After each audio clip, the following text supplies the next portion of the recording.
What's up, guys? For today's video, there's been questions about, how do I decide on a call and put trigger, and also confidence in entering on the retests of our call or put trigger. This is my favorite way to enter into a play, so I'll definitely, go into that. So starting off, when it comes to call and put triggers, I'm gonna use UPST Upstart for an example. So what I do is, use the last 5 to 7 trading days. In this case, I'll just use the last 5. Add that up, divide by 5, and then we get, an average. After that, I'm gonna take that average times 0.2, 20%, or 0.25, 25% to give me a range of where to look for call or put triggers. In this case, we have $13 from high to low, $18 from high to low, 17 from high to low, 22 from high to low, and then another 13. So when I add those up, it is 83. So I'm gonna divide 83 by 5. That gives me 16.6. And then I'm gonna multiply that by 0.2, which gives me about 3.25 on the 20% end. And then on the 25% gives me 4.15. So when I go in, I'm gonna look, from the closing price of 150.06, I'm going to look for about $3 to $4 in that range, because it helps me to kind of break down all the chops in between, and it also helps me get into a move before the bigger move occurs. And what I first do, I look here at this 1 hour chart, and knowing off the bat, I'm looking from 3 to 4 out, 3 to 4 from that 150.6. My original put trigger was 147. The reason being, looking at this chart here, 147 is a very disputed level here on the hourly, where I always start. It's a high over here, a low over here, lows in here, high again, low again, low again. So I'm confident in that, right? It's within that 20 to 25% range that Mr. Adam Silver himself came up with. So I like that a lot. It's also a psych level. I love using the psych levels because it helps me break down the information a little bit more clean. And kind of break down that information when there can be a lot of information overload. When it comes to a call trigger, I had 154.15, and the reason being it's the high over here, and then it's disputed multiple times, a low in here, and it's about $4 outside of that 150.06, $4.09 to be exact. Here on the hourly, I'm looking for points of reflection, right? Just key levels. So these are points who have acted both as support and resistance multiple times, leading to bigger moves.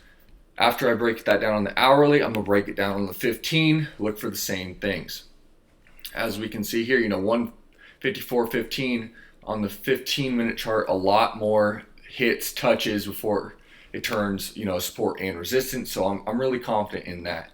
That 147, very big psych level as well, and it's acted as support and resistance multiple times here on the 15-minute chart, so I'm confident in that. There's levels in between these, right? But that 20 to 25% method gives me a starting range to look at, and I'm not worried about the price action in between these ranges. I'm worried about the price action over those ranges and under the ranges, because when I'm entering into a play, I'm waiting on a 5-minute close above or below the level. And then I want to see, what's my next target, right? This helps me not only with discipline, but where I should scale out, and what places could lead to a possible big move. I use VPA a lot as well. These high cluster zones like this, price is going to move slower. But once we got underneath that, let's see, about 143.8, we can see this thing tanks, right? All the way down to 125, I believe, 126 is the low of the day so far on UPST. So that helps me a lot when deciding on the significance of a level. The 20 to 25% method gives me a place to look and not really worry about these in-between zones, right? So I can do this every day. After I break down that flow, look for the potential for a ticker with a big play, combine all that together, and it really just helps me to break down the noise. That's how I go about deciding on a call and a put trigger. Now for the second part of this method, question's been asked a lot about, what I'm looking for in a retest, when to know to enter on a retest. So in this case, I had that put trigger at 147. I'll use UPST again.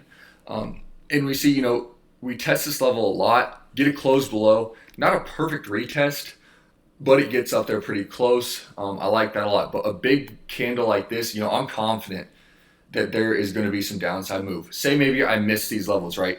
We have this next PT, which is just another key level, right? We test it multiple times, long upper wicks, and then we finally fall off. So this is another very, very good spot to enter into. I like that a lot on the retest. When entering into calls, I'm looking for long lower wicks, the hammer candles. And if a candle closes above a big bullish engulfing and it closes, 20, let's say like 20 cents above, I'm going to wait on that retest. And the reason being, when we do get breakouts, the premiums are often spready, right? Like people want to get in, but people also want to sell into that momentum. So the premiums are more expensive and a bit spreadier, might not get a great fill. So that's why I really, really like using the retest. I'll use SoFi here as another example of playing retests. So off the bat, we get a failed call trigger. I have 10.9 as my call. This ugly candle, right? Very, very long upper wick, very, very high volume. So this signifies, sellers are stepping in heavy. Next candle, perfect retest at 10.9, perfect entry point. Then we get a nice fall throughout the day. When it comes to entering, say, a failed call trigger, my first target is going to be whatever that original put trigger was, as that is a big support area. In this case, we hit that 10.45 very, very fast, and we get some consolidation here, so very, very good point to scale out of our position, and then falls through, close under that level, and it's just, knife central after that. We're down. These puts ride pretty well. UPST, similar scenario, ride very well to those puts. When it comes to entering into a failed call or put trigger, same levels, same thing applies. I'm looking for that long upper wick. I'm looking for that long upper wick with the denial of the key level. All my put and call triggers are simply just key levels. So being able to interpret these levels, being able to play off the levels is very, very beneficial. Like that a lot here, especially on SoFi, especially on UPST. And to note, we're not always going to get the perfect retest, right? But having a general sense of where this key level is, where the big moves could come in, can help our trading a lot. And that's why I use key levels, both call and put triggers.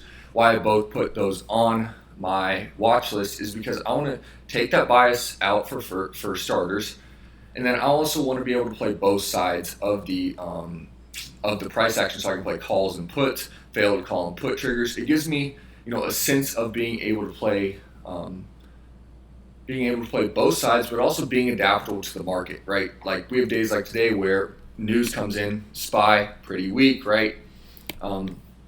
So being able to play those news stuff like that really helps me with that as well. But retests are my favorite way to play a ticker, just because of, as I mentioned earlier, the spreads and also premiums not being as juiced as they would be on the first breakout. If we are trading breakout, I would recommend using a market order. Unless you have a spreadier ticker, then I would try and target that mid price on the ticker. When playing retests, I like to use market orders as well, but you can also get away with using limit orders. It's a little bit harder, but it is a way to do it. Later tonight, we will be dropping episode 4 of Not Financial Advisors podcast with the man himself, Drippy. We're going to be going over things such as trading block, what happens when my strategy worked at one point but doesn't work anymore, and then really just learning from our mistakes, learning from the market, and the importance of community. So stay tuned for that. Try to get that out about 7 Eastern Standard Time on all sorts of platforms, Spotify, Apple. Link will be in my bio. We'll tweet it out. So really looking forward to that. Hope you guys, trading well. As you can see, this is intraday. I'm done for the day as it is 2:45 on a Friday. Market closes at 5, so I'm not going to enter any zero DTE. I'm not a big swing trader, so I'm done for the day. But I like that a lot. I like how these plays played out. Nice retests, and then we get that follow through. That's another thing. When we, the reason I like retests so much is not only for better entries, but also most of the time when the bigger moves occur, it's when we do get a retest, right? So that's one thing I really like a lot when it comes to entering on retest is we need that bounce confirmation that previous resistance has turned into support, and that can bring in a bunch of buyers if it's calls or a bunch of sellers if it's puts, and that leads more momentum in the bigger move in the long run. So that's why, another reason why I love playing the retest.